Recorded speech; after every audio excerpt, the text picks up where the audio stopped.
10 years ago, I thought, we live in the delusion of a disturbed 13-year-old girl. How did that happen? And then, Greta Thunberg showed up, and I thought, oh, well, there we go. Now we've got the 13-year-old. I feel sorry for her, because she was chased into this apocalyptic terror that we're trying to enforce on all our kids.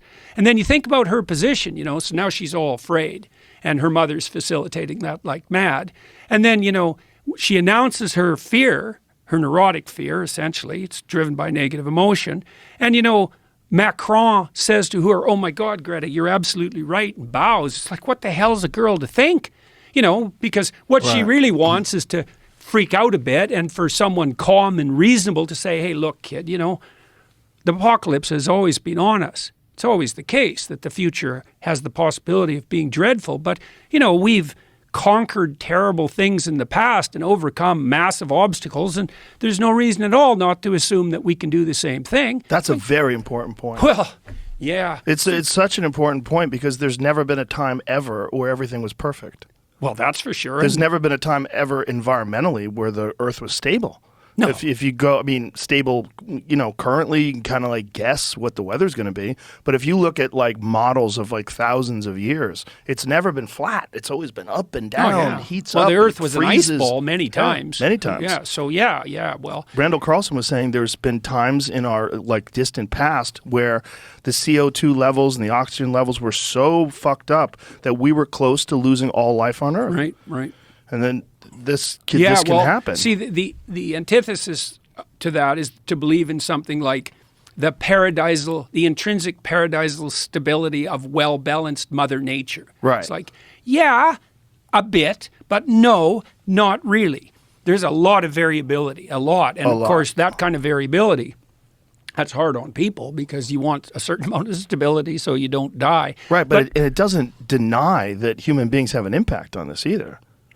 No. Well, this is why I really respect Bjorn Lomborg, because Lomborg's hard to grasp because he forces you to think complexly. He says, well, we don't have one problem, carbon dioxide, which is, I don't even think it's clear that carbon dioxide is actually a problem, but we can leave that aside. That'll get me in trouble with the College of Psychologists again.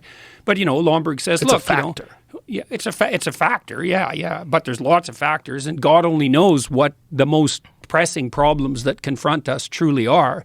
When I wandered through the ecological sustainability literature about 10 years ago, and, I concluded a couple of things. One was that the best way forward to a sustainable planet is to make everyone who's poor rich as fast as you possibly can. And that's Lomborg's position, not to put limits to growth on, because it turns out if you get people above about $5,000 a year in average GDP, they start taking a long-term view of the future instead of scrabbling around in the dirt trying to get lunch, and you're going to burn everything up around you to stay alive if you have to. Right. But if you got a bit of wealth and now you can think over, maybe a 20-year period, which is quite the damn luxury, then you actually start being concerned about, the quality, the aesthetic quality of the local environment. And so I was so excited when I found that data because I thought, oh, this is so cool. It means that we could have our cake and eat it too. We could work really hard to provide cheap, reliable energy, at the lowest cost possible to the widest number of people worldwide. And the emergent consequence of that would be the whole planet would clean itself up. So wouldn't that be great? Because we could make our goal the eradication of absolute poverty, which we actually done pretty good at eliminating over the last 15 years, but we could really make that a goal. And then one of the consequences of that, inevitable consequences, would be a greener and healthier planet. And then you think, well, why aren't we doing that? And that's a question, all right. And I think part of the reason is I've been trying to understand the driving ideas underneath this globalist utopian tyranny that seems to be developing from the top down. And I think it's driven at least in part by this religious vision that I already described, that you have to construe culture itself, especially industrial culture, as the tyrannical father raping and pillaging everything in its way, which is unbelievably dangerous way to think, too one-sided.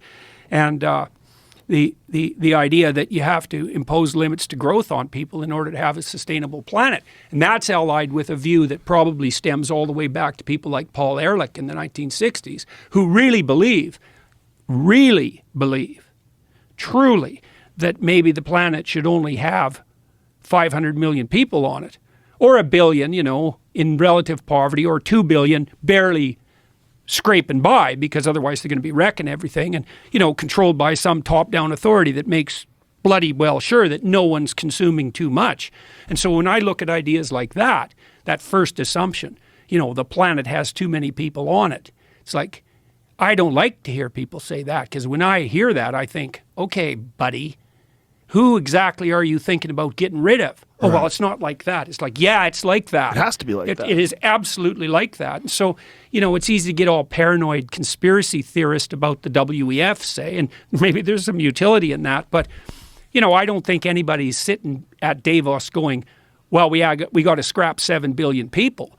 But if the underlying narrative is the one I just described, you know, virginal planet, tyrannical patriarchy, and rapacious individual, and you believe, well, we're overpopulated, like Paul Ehrlich has believed since really literally the mid-1960s, then how is it not going to be that the policies that you craft stemming from that narrative are colored by the belief that there's far too many people? And like, I've really felt that I've been at war for the last 6 months. And I would say it's war because what I observed happening in Europe when I was there last was that, well, and you can see this, you don't have to be in Europe to see it, but it's more direct if you're there, is that it's pretty damn clear that the globalist utopians are willing to sacrifice the poor for the sake of the planet. You know, and they're doing that by cranking energy prices up through the roof, and that means that people die. Lomberg has estimated that maybe you have to turn your thermostat down by 3 degrees, right? Save the planet. We don't have enough energy. We'll pay you not to use your electricity between 5 and 6, which is what they're doing in the UK. You turn your damn thermostat down 3 degrees, that sounds like nothing. But if you're old, that radically increases the probability that you'll get a respiratory disease and die. You know, and if the Europeans would have had a cold winter, and that could still happen, Lomberg estimated it'd wipe out 135,000 people.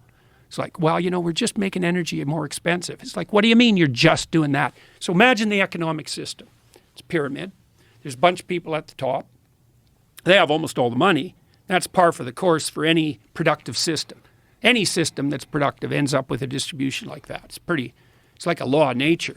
And then you move farther down the pyramid till you get down to the bottom where most of the people are, and they're barely clinging on to the edge of reality, right? It doesn't take much of a crisis to tip them into, you know, debt.